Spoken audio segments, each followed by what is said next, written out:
Hi, everyone. Welcome back to Masters in Travel. Today, I want to talk about something that's been on my mind as we head into 2025 and we create even more success in our travel business, and that is goal setting. But not just any goals. I want to talk about CEO worthy goals. These are the goals that elevate your business, they align with your long-term vision, and they set you apart as a leader in your space. Now, you're going to notice that this episode is also a little bit different from what we've done on Masters in Travels in the past. It's a solo episode, so you will only be hearing from me, yours truly, Brianna. But it's focused on delivering actionable steps that you can apply directly to your business. And so I'm excited to dive in and share strategies that have worked for me as I've planned for the upcoming year. Also, I really do want to know if you find these types of episodes helpful, if they are something that you will enjoy if we incorporate more in the upcoming year. So make sure you let us know after you've given this a listen and kind of have soaked it all in. So let's be honest. It's easy to get caught up in the day-to-day tasks of running a travel business. I know that, you know that, we all know that. But as we head into this new year, I truly believe that it's crucial to kind of step back, take stock, and map out where we're heading. So in this episode, I'm sharing actionable tips for setting CEO level goals and giving you a behind-the-scenes look at how I'm planning for 2025.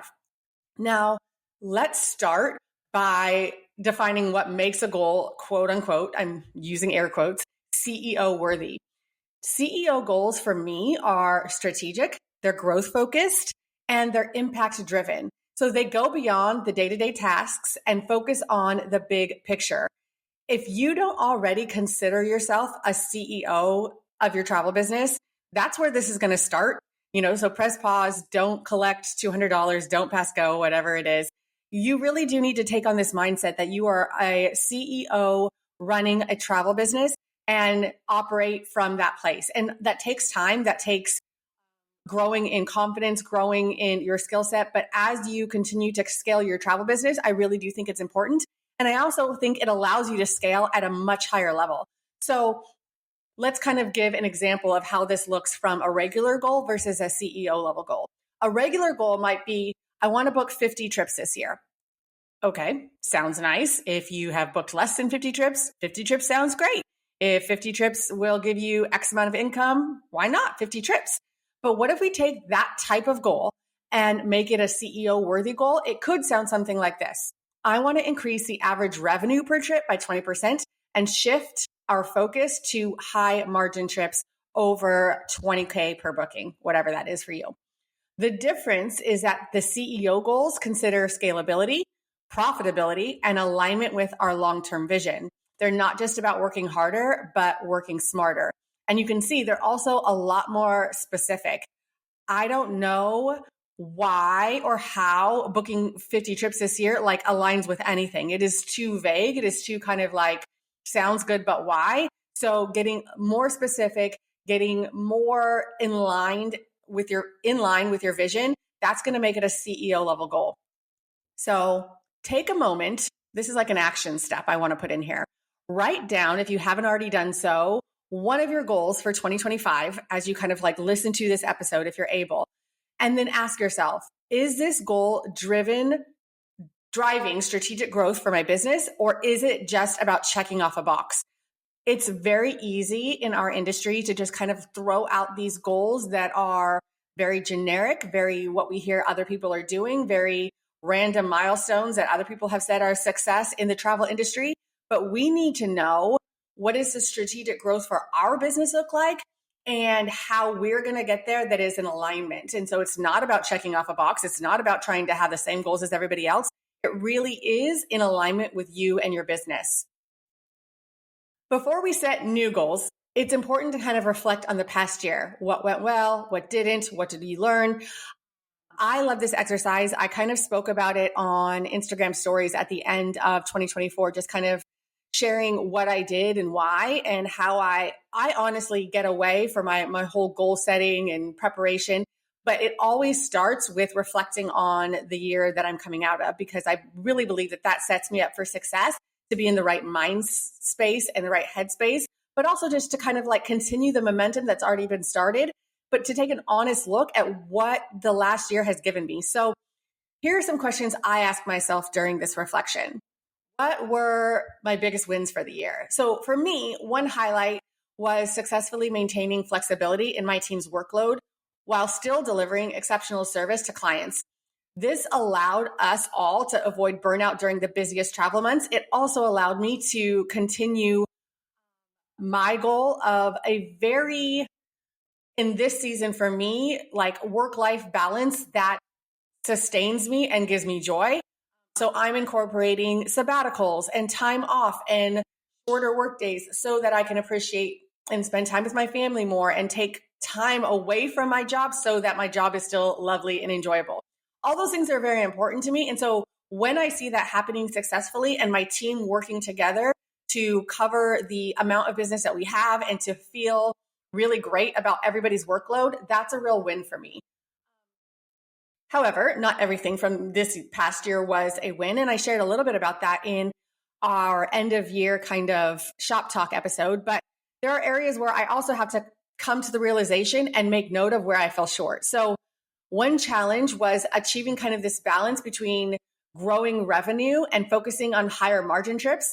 And I wanted to do that in a specific way. I wasn't necessarily looking to have an increase in the number of clients, but I did want to see an increase in the average revenue earned per trip.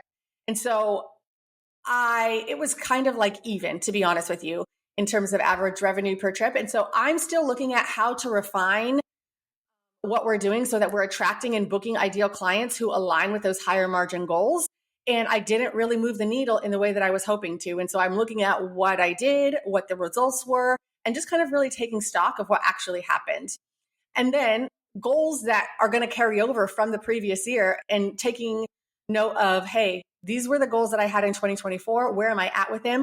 Do they still need to be a 2025 goal? Am I carrying them over? Am I pivoting? We're allowed to do that. But I'm kind of asking myself, are they still relevant? So for example, I'm still carrying over the goal of enhancing my team's efficiency. There's this idea, if I can kind of explain it in the way that made sense to my brain, of when you have people that are on your team from an employee standpoint, from a contractor standpoint, whatever it might be, from switching to this idea of task delegation to outcome delegation. And it really does. It's a byproduct of hiring good people. It's a byproduct of being a good leader. It's a byproduct from people being with you for an extended amount of time. All of that is true.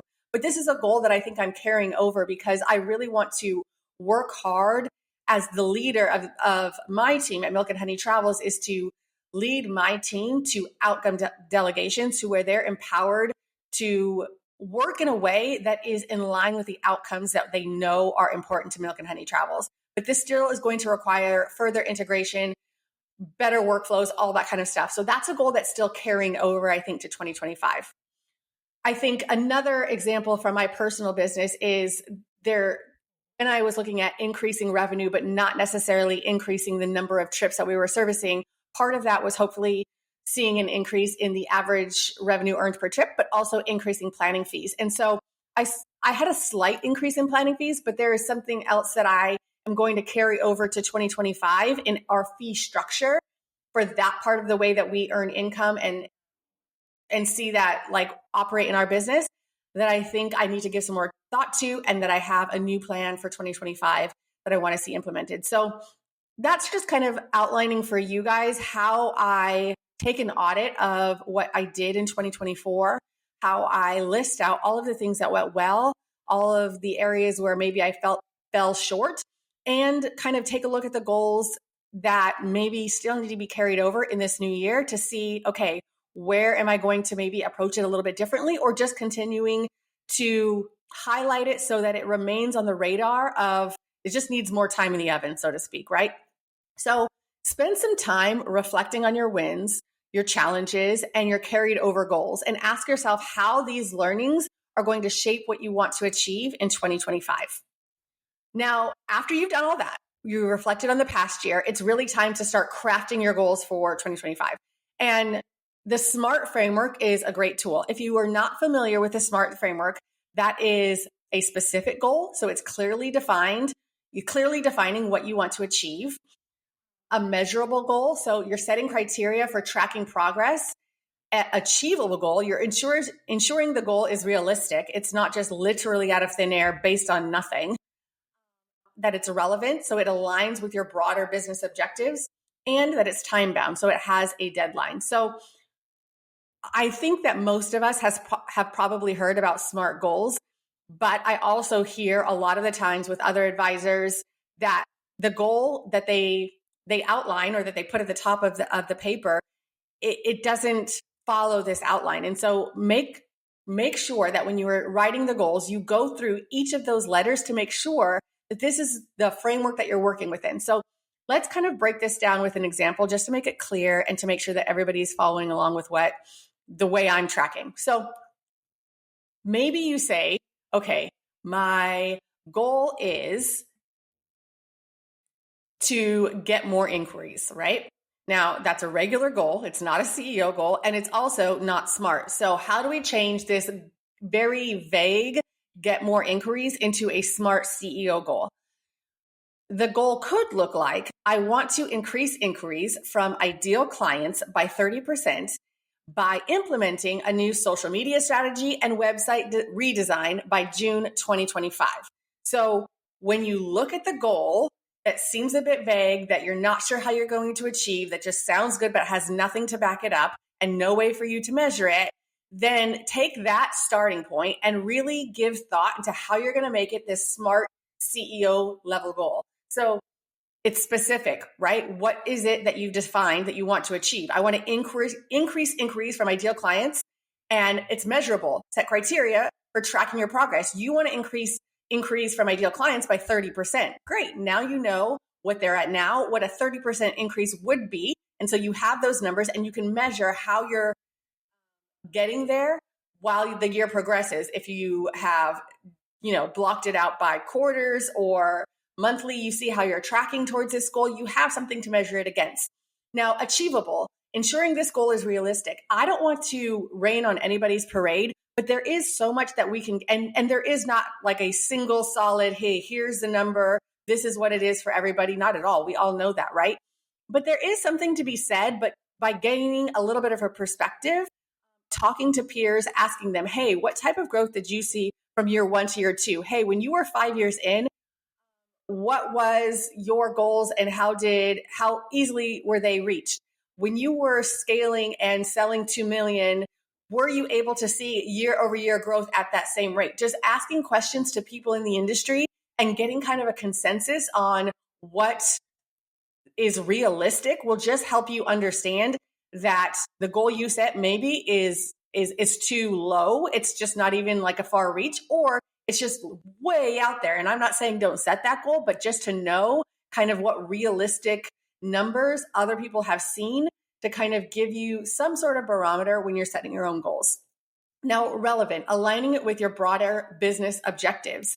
This is something that you need to be aware of personally, of what your broader business objectives are, because why would increasing inquiries from ideal clients be a goal of yours? How does that align with what you're hoping to see for your business, with the bigger vision that you have, with the mission that you have for your business? You have to know that so that you can ask yourself, does this goal align with that? And then time bound, setting a deadline. Hey, you're going to have this new social media strategy and this website redesign done by mid-year. So by June 2025, you have implemented these other steps that will allow you to say, okay, great.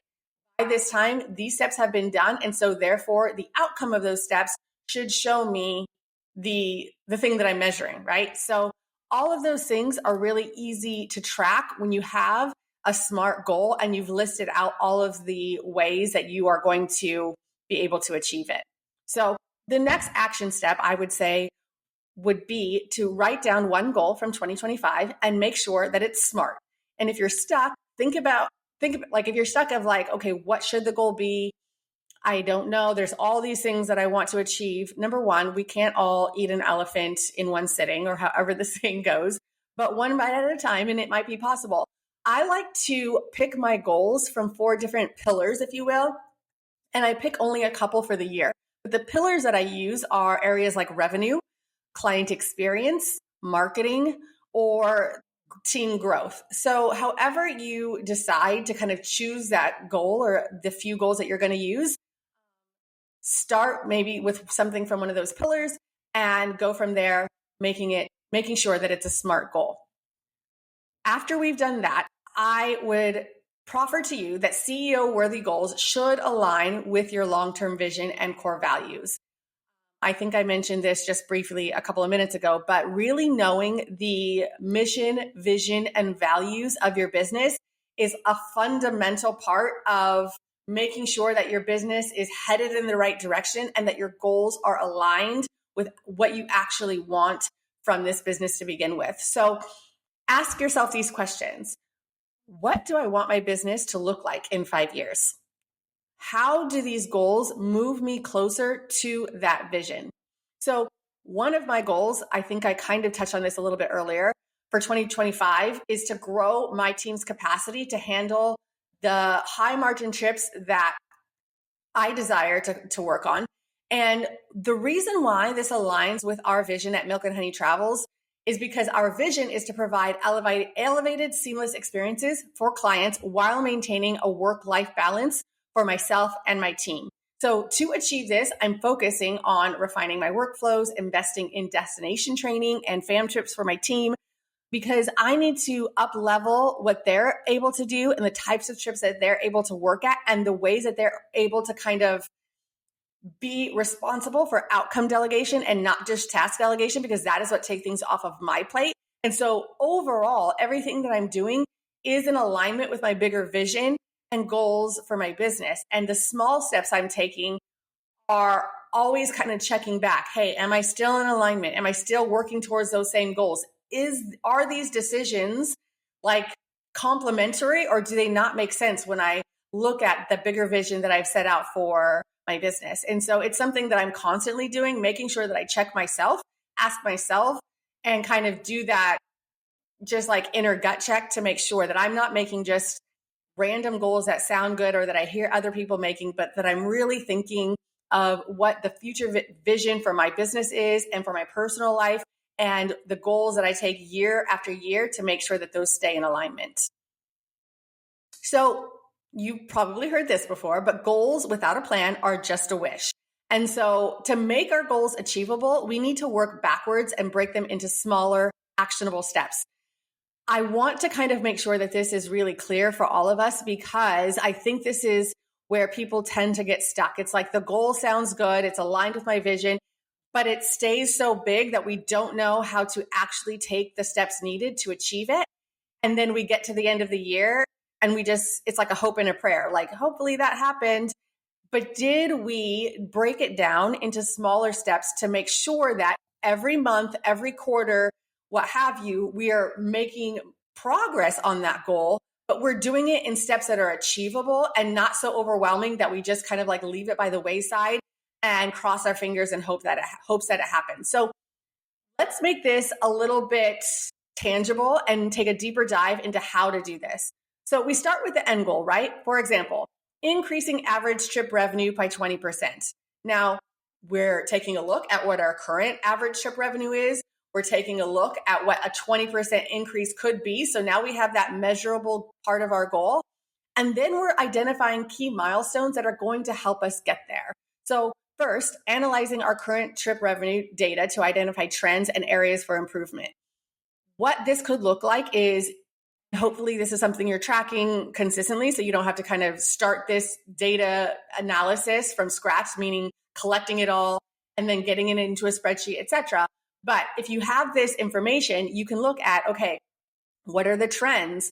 Or maybe you can identify trends that are already showing up in your data to be like, hey, if I want to increase trip revenue by 20%, what clients, what types of trips, what destinations, etc., am I seeing where that would be possible?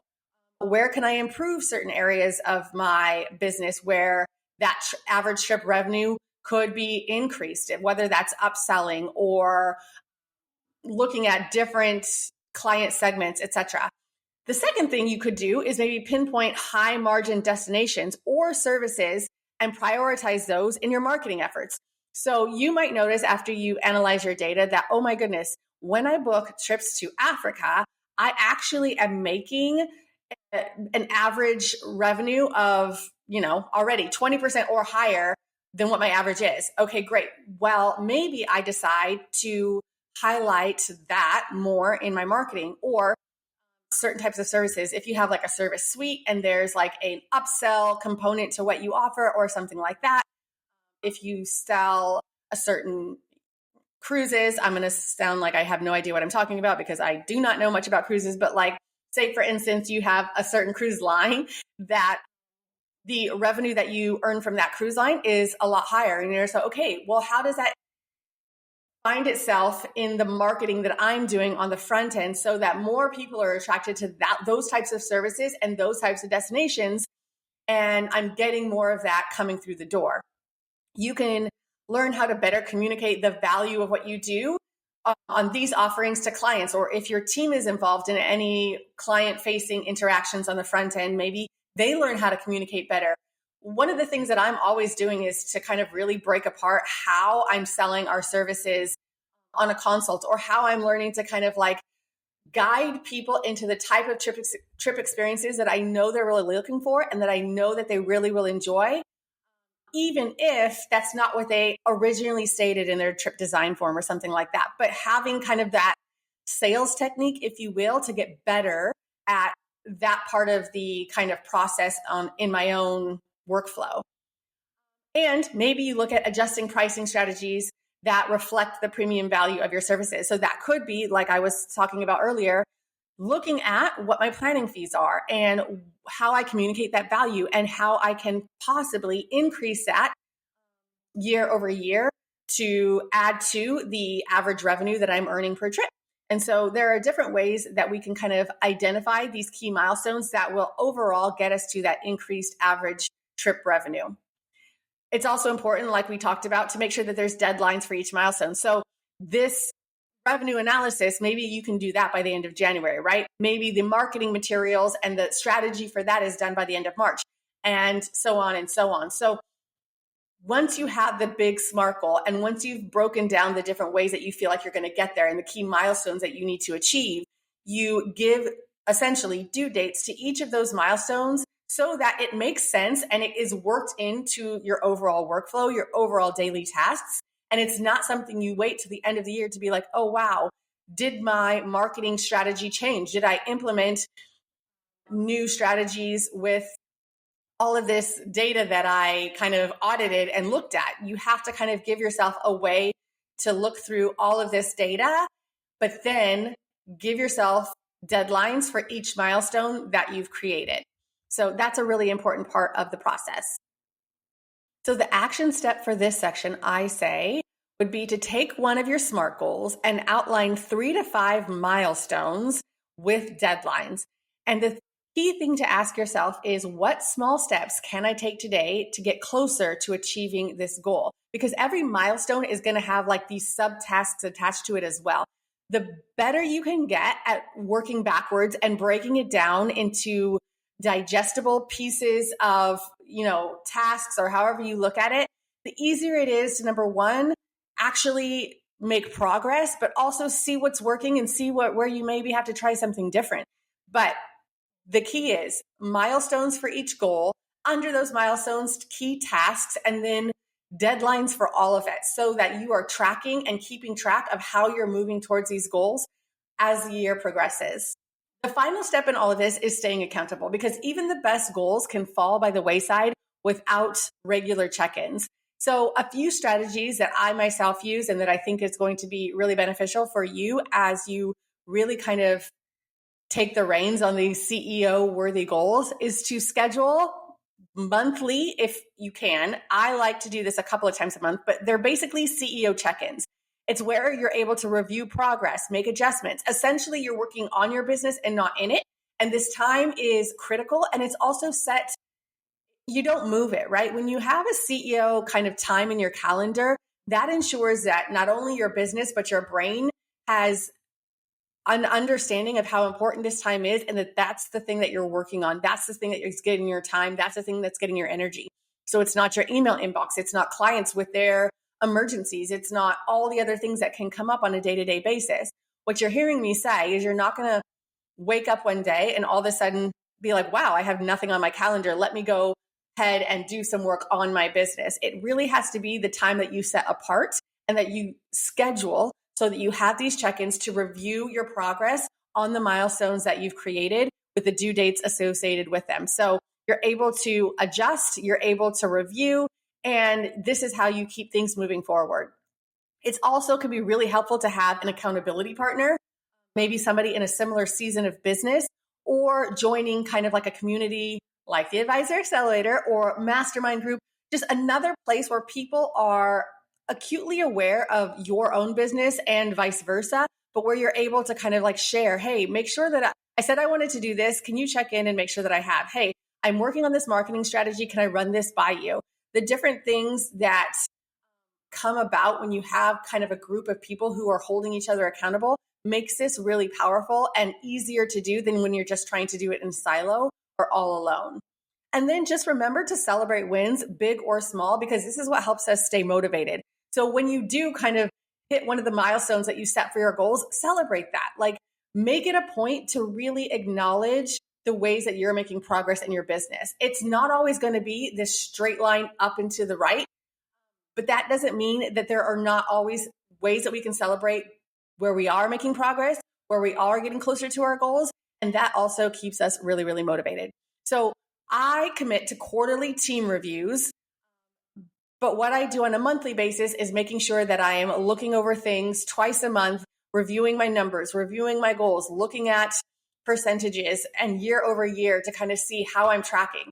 And then on a quarterly basis, I meet with the team and we kind of assess, okay, what did we say was our goals for this quarter? And we had mapped them out in 30, 60, 90 day kind of chunks because there are some goals that like, hey, that can be done this day. There are other goals, milestones that you're going to say, okay, great. By the end of a 30-day period, I should be able to have this completed based on the due date for that milestone. And then there are other things that are going to need other milestones to be kind of rolled in to be able to see the movement and progress on that milestone. And so maybe those are slated for a 90-day check-in. But regardless, after the 30, 60, 90 days of the last quarter, my team and I are able to look at where we wanted to see movement, the things that we wanted to change, different things that we wanted to implement, and see where we're at. So we're reassessing our goals. We're taking note of what's working. We're taking note of what's not working. But it's a simple but effective way to stay on track and keep all of us aligned. Like I said, the thing that doesn't work is having these great goals, setting these milestones, and then not taking a look at it until the year is over.